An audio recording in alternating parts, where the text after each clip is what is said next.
What do you, I was trying to explain this to a non-track person, a sports writer the other day. They didn't understand why Mondo doesn't have the world records indoor and outdoors. And it's a little strange. What do you think about most events?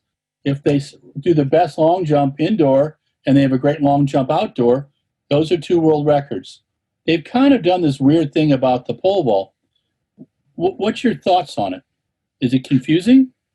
Well, if and I'm sure you know your history of the event, there was a time where the records had their own identities.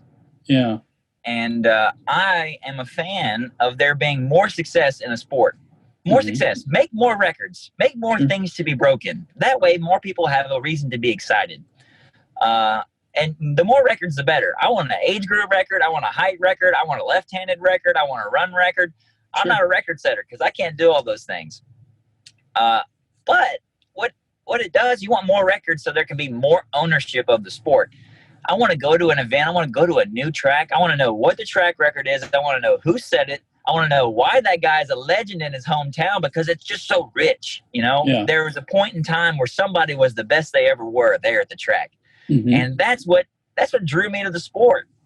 Now, I don't remember the year, but specifically the pole vault event, they homogenized the world records. And so the highest of the two records between, in my opinion, two different sports, indoor and outdoor track and field, to be one record, the world record.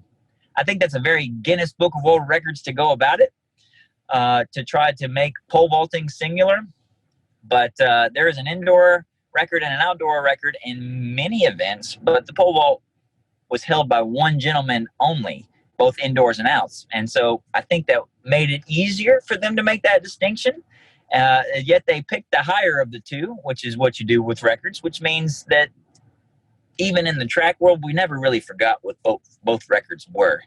And when Mondo broke the unofficial outdoor world record in Rome this year, we were all pumped, the whole pole vault world. I hope he got paid a little bit for that because it was a world record to us because we as jumpers and anybody that's done this sport understand that there are different trials, there are different tribulations between jumping indoors and out.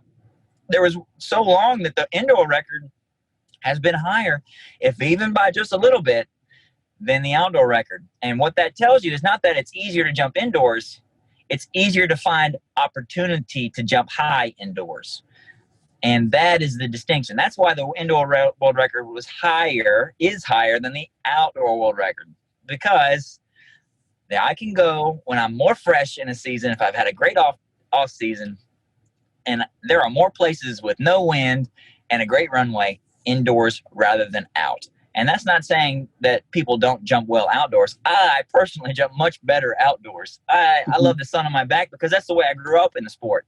Training next to a baseball field. I was actually training out the same track today as I did when I was growing up. It's and I got to see a lot of the old faces because of my hometown, and it helps me be connected to my past. And that's a really important thing for me. That's why I didn't leave Oxford when you asked me what my base was earlier. I didn't leave Oxford because it's the best place for me. Cool.